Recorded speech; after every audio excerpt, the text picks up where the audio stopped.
அனைவருக்கும் வணக்கம். நான் திருநெல்வேலி மாவட்டத்தை சேர்ந்தவர். எங்கள் ஊரில் செம்மண் பாளையம்னு ரொம்ப பிரசித்தி. இதுக்கு ஒரு கதை இருக்குது. அதை இன்னைக்கு ஒரு ஓவிய காணொளியாக பார்ப்போம். இது வாய் வழியே கூறப்படுகிற ஒரு கதை. இந்த செம்மண் பாளையம்னு முன்னொரு காலத்தில் பசுமையான நாடாகவும் இது ஒரு ராஜா ஆண்டு வந்ததாகவும் சொல்லுவாங்க. இந்த ராஜாவுக்கு ஒரு பழக்கம் இருந்ததுதான். அது என்னென்னா, ஒவ்வொரு அமாவாசை அன்னைக்கும் ஒரு தாமரை பூவை எடுத்து சாமிக்கு பூஜை பண்ணிவிட்டு அந்த ஊரில் இருந்த ஒரு கோவில் தாமரை குளத்தில் விடுவார். காலையில் அதே தங்க தாமரை பூவை எடுத்து திருப்பி சாமி காலையே வச்சு பூஜை பண்ணி அவரோட பொக்கிஷ அறையில் பூட்டி வைப்பாராம். அப்படி ஒரு நாள் அந்த மாதிரி அமாவாசை நாளில் சாமிக்கு பூஜை போட்டு தங்க தாமரையை அந்த குளத்தில் விட்டுட்டு போயிடுறாரு. அதே ஊரில் ஒரு இளம் விதவை இருக்காங்க. அந்த காலத்துலலாம் விதவைகள்லாம் யார் கண்ணையும் படமாட்டாங்க. எதுனாலும் யாருக்கும் தெரியாமல் தான் அவங்க பண்ணணும். அதே போல் அவங்களுக்கு தண்ணி எடுக்கணுன்னா கூட யார் கண்ணிலையும் படாமல் தான் வருவாங்க. இந்த விதவை என்ன பண்ணுறாங்க அப்படின்னா, அந்த அமாவாசை அன்னைக்கு தண்ணி கோயில் குளத்தில் எடுத்துகிட்டு போகிறாங்க. அந்த குளத்தில் அந்த தங்க தாமரை அவங்களுக்கே தெரியாமல் வந்துடுது.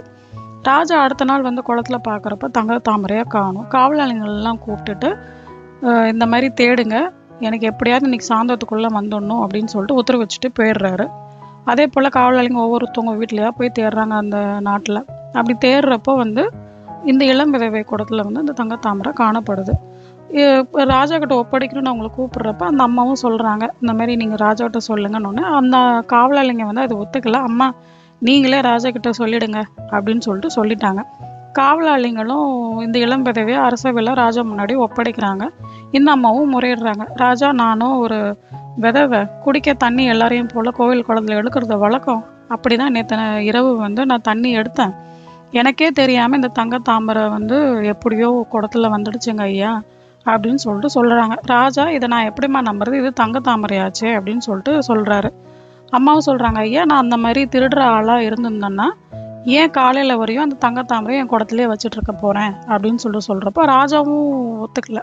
எவ்வளவோ அந்த அம்மாவும் போராடி சொல்லி பார்த்தாங்க. ராஜா ஒத்துக்கவே இல்லை. கடைசியில் தண்டனையும் கொடுத்துட்றாங்க. இதை கேட்டு அந்த அம்மாவுக்கு ரொம்ப கோவம் ராஜாவை சபிக்கிறாங்க. உன் மனசு எப்படி இவ்வளோ கல்லாக இருக்குதோ அதே போல் உன் நாடும் நீ ஆண்டு வந்த மண்ணும் மண்ணோட மண்ணாக போயிடணும் அப்படின்னு சொல்லிட்டு சபிக்கிறாங்க. உன்னோட இதயத்தில் எப்படி ஈரமே இல்லாமல் இருக்குதோ அதே போல் இந்த இடத்துல உனக்கு ஈரமே இல்லாமல் இருக்கும் அப்படின்ற மாதிரி ஒரு சாபம் விட்டுறாங்க.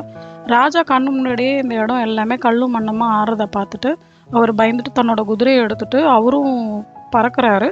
ஆனால் ஒரு கட்டத்தில் அவரும் கல்லாக போயிடுறாரு.